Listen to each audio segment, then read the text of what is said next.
While this footage was being shown in court, you could hear someone audibly starting to cry. I mean, this was the last time Laken was seen alive.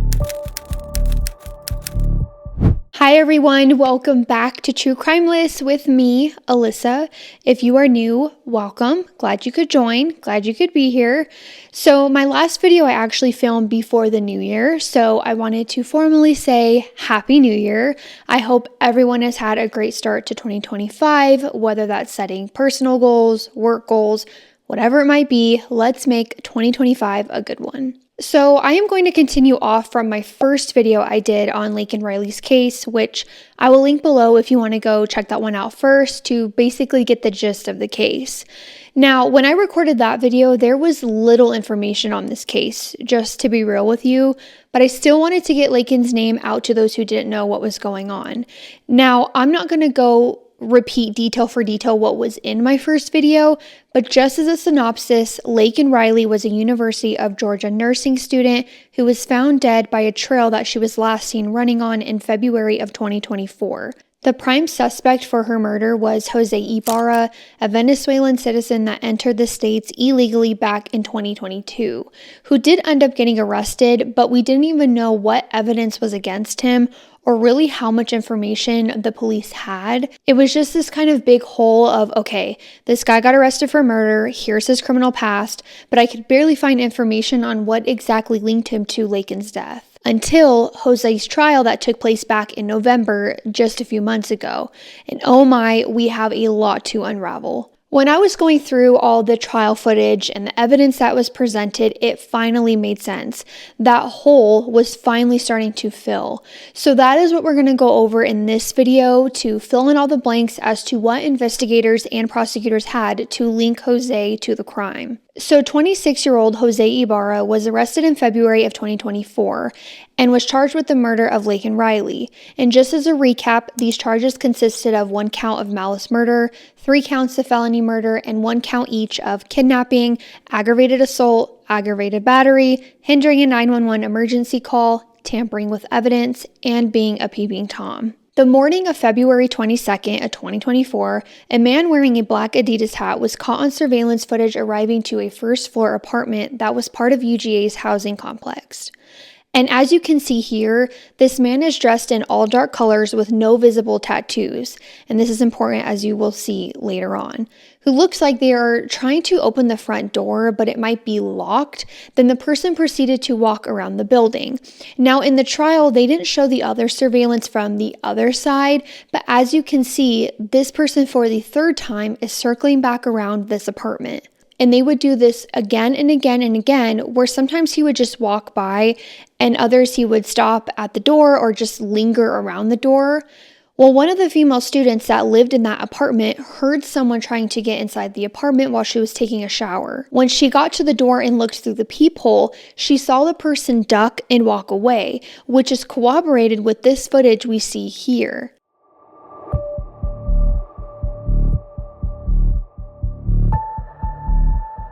But then she would see the same person peering through her window, which was around the backside where again we cannot see here. After this incident, the individual walks into the woods, but didn't go into the woods by an actual trail, just kind of entered at a random spot. An hour later, Laken then calls her mom at 9:03 a.m., but due to her mom not answering, she just sent her a text that she was about to go on a run. Then a couple minutes later, she is seen on surveillance running. And just for reference, this road she is running on is the same road where that individual was found hanging out around that bus stop, which was also right by that apartment building he was lingering at. And you guys, while this footage was being shown in court, you could hear someone audibly starting to cry. I mean, this was the last time Laken was seen alive. Unfortunately, this is when Laken would turn on a path that was in the same direction where we saw that individual enter the woods. During this time, Laken's mom would try to call her and text her several times, but she got no response. One of the texts even showed her mom's concerns about her daughter not responding while she was out on a run. And at this point, you can really tell that her mom was getting concerned, like she was texting her like, Laken, call me back, I'm worried. But unfortunately, she would never get a response. At around 11:36 a.m., roughly 2 hours after we saw Riley enter into the woods, two of Riley's roommates were shown on the same surveillance as they decided to try to go looking for Riley when they noticed her location had not moved from the same spot on the running trail. And I guess this is what all of the roommates did. I think there was 3 or 4 of them, but they all shared each other's locations. During the search, they did not locate Laken, but they did find one of her AirPods on the trail. Once they returned back to their apartment, they called 911 to report Laken missing, and they couldn't call from the trail because there was an AT&T service outage that day. That's why they waited until they got back home to call 911. And when police showed up to speak to the roommates, she showed police approximately where they were able to track Laken's phone in the wooded area. And this was extremely useful because police had an approximate area to search. It only took police around 20 minutes before they were able to locate Laken's body, where they immediately started CPR and called for medical assistance. I will say that during this part of the trial where they are showing the body cam footage of the officer that found her, Jose appeared to have no emotion, but I did notice that he kept looking away from the TVs, almost as if it might have been disturbing to him. But I don't know, it's just my observation, and I wanted to mention it in case it plays any type of importance. The officer did testify that when he found Laken, her shirt and bra was pulled up over her breasts as if it was intentionally pulled up that way, along with her underwear that was bunched up above her leggings. The following day, after Laken's body was found, police used a screenshot of the grainy surveillance footage that we had just watched to help find this person, because it's evident that the individual on the surveillance went into the same wooded area that Laken entered approximately an hour before. Police ended up approaching a man wearing a black Adidas hat, which turned out to be one of Jose's brothers, Diego Ibarra. The officer was called to question Diego outside of his apartment and ended up also questioning Jose and 2 others. From what the officer could see, Diego did not have any visible recent injuries, but it was evident that he had tattoos on his face, neck, stomach, and arm. And this will come up again later, but Diego seemed to be compliant with the officers and even took his shirt off and was showing them everywhere that he had tattoos and that he had no injuries. Shortly after the police started interviewing Diego, another Ibarra came out of the apartment holding a trash bag, like almost as if he was just going to take the trash out. This brother was also questioned by police, and during this time, the brother told officers there was something cooking on the stove, and for safety reasons, he needed to go back in the apartment to turn it off. This is when he would give officers consent to enter the apartment. And as you can see here, Jose appears to get up off of what looks like a bed. When they started questioning Jose, the officers noticed that he had scratches on his arms and neck, his palm appeared to be bruised, and his knuckles were red. Jose's reasoning for this was that it was cold out, but never actually gave reasoning for the scratches. And because this plays an important role, Jose did not have any tattoos on his body. I did want to mention this, but officers did state in court that when they were questioning Jose, he kept laughing like it was all a joke, and like occasionally would look at Diego and they would kind of like smirk and like laugh at each other. And given the circumstance, like I just find that very disrespectful. Anyway, so Jose was then arrested that day on February 23rd of 2024 after a suspicious jacket was found in a dumpster near his apartment, which we will get into detail in a little bit. Jose pled not guilty and ended up waiving his right to a jury trial, which means that the Athens-Clarke County Superior Court, Judge Patrick Haggard, would be the one to hear the case and make the decision on whether Jose is guilty or not. So instead of 12 jury members deciding the verdict, the judge alone will make that decision. So I even looked into this, like what are the potential reasons for people making this decision to waive this right? And I found it could be a multitude of things, but the one thing that stood out to me in regards to this specific case is that one might feel like a single person, so the judge, would higher their chances of having a favorable outcome when a case is highly publicized. And if you've seen my first video, Laken's case was talked about by many politicians and media sources. Jose's trial began November 17th of 2024, and for the most part, the defense basically tried to pin everything on Jose's brother, Diego, who I've already mentioned, and as you can see here, how similar in appearance they look. There was roughly 24 witnesses that were called to the stand, and Jose chose not to testify in his trial, and also his brother Diego did not testify because of his pending immigration case. In prosecutor's opening statement, it was said that Jose, quote, went out hunting for females. And they also alleged that when Jose came across Laken on that running trail, she refused to be his arm victim, which resulted in Jose bashing her skull repeatedly with a rock. And based off the scratches Jose had on his arm the following day, it seems like Laken fought for her life. This resulted in Laken's cause of death to be blunt force trauma and asphyxiation, where she had a complex skull fracture and 8 other lacerations on the left side of her head, along with small abrasions on the left side of her neck. Like I have mentioned before, a big hole, as you will, that was missing from my first video, based on the information that was out there at the time, was what evidence did police and prosecutors have that links Jose to Laken's murder. So let's go over what was presented in court. According to electronic location data, it was found that Laken and Jose were both in the same wooded area where Laken was found. An FBI agent testified in court that he extracted this data from Laken and Jose's phone and Laken's smartwatch. That's how he was able to determine their locations, because Laken's watch precisely put her inside the wooded area where she was found. Then Jose's phone was pinged by nearby cell towers. Now, along with the cell phone data, investigators were actually able to pull more data from Laken's Garmin watch that she was wearing during her run. As you can see here on the speed graph, Laken came to a complete stop around 9:10 a.m. and her heart stopped beating at 9:28 a.m. Simultaneously, the FBI was also able to determine that Jose's phone lost Wi-Fi connection, resulting in no Rubin data from about 8:55 a.m. to 9:40 a.m. And even more digital evidence showed that from 9:11 to 9:14, she is still on the trail until about 9:15 to 9:26, when her Garmin picks up her moving off the trail, implying that Jose dragged her body 64 feet from the trail. About 15 minutes later at 9:44 a.m., Jose is seen on surveillance throwing away a dark-colored jacket into a blue dumpster bin that was about 500 yards away from Laken's body. When this jacket was taken in for testing, it came back with a positive match for blood with a mixture of Laken and Jose's DNA.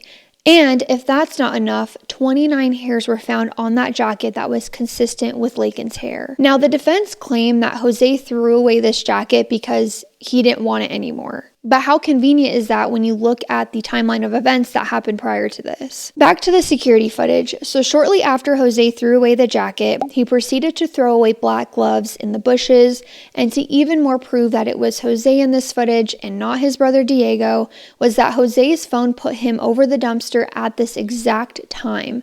Not to mention, the person in this video does not have tattoos. I know I keep bringing this up, but it's important because if Diego was on these videos, we would at least see his neck and arm tattoo, as this person is wearing a short sleeve shirt. Also, Jose took selfies this day on his phone, and guess what he's wearing? That hat and clothing we've been seeing on all the surveillance footages. And I think it would be kind of weird if Diego took his brother's phone and took selfies on it. After disposing the jacket and gloves, Jose is seen on another security camera at 10:21 a.m. where he looks like he changed. He put like a different shirt on and put some shorts on. And he's shown here walking towards a dumpster with a bag that appeared to have some items in it. Jose is then seen walking back from the area where the dumpster was located, no longer carrying the bag.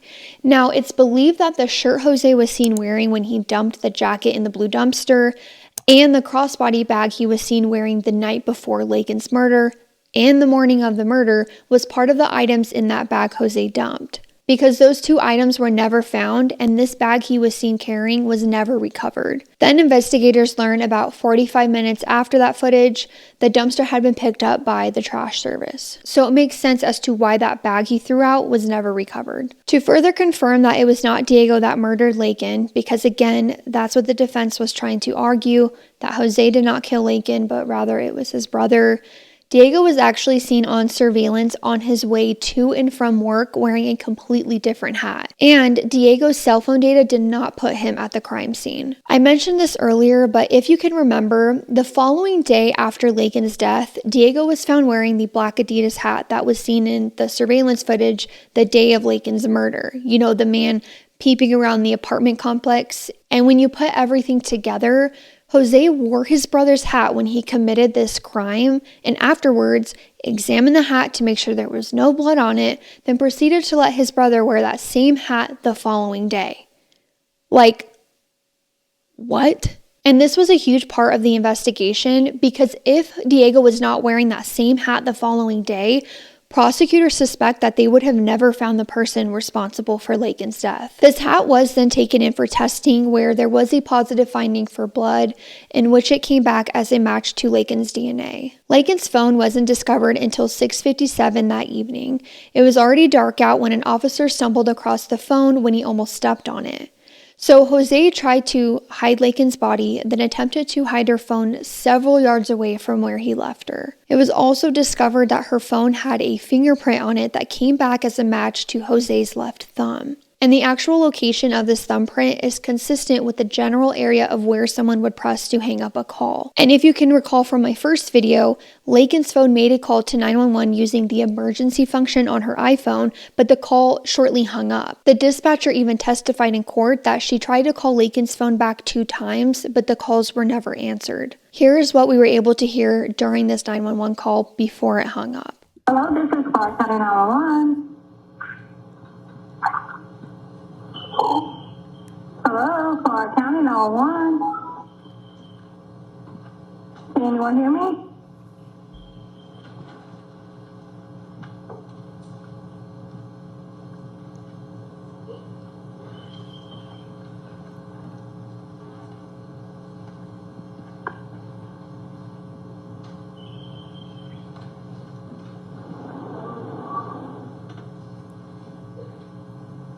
Clark County 911.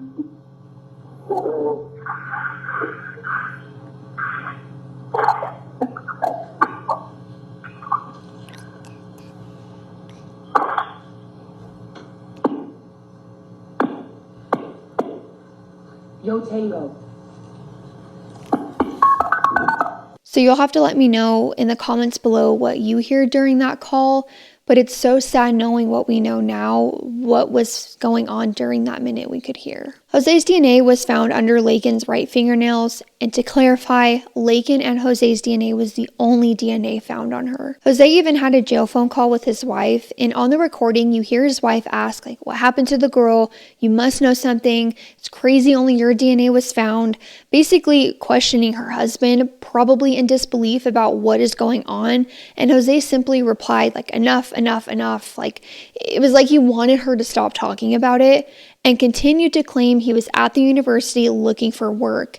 And in my opinion, I don't feel like his wife was believing him because she repeatedly would say she was fed up and wanted him to tell the truth, and was like having a hard time understanding how someone could watch someone die and not call the police. At this point, you might be wondering what the defense has to say about all of this.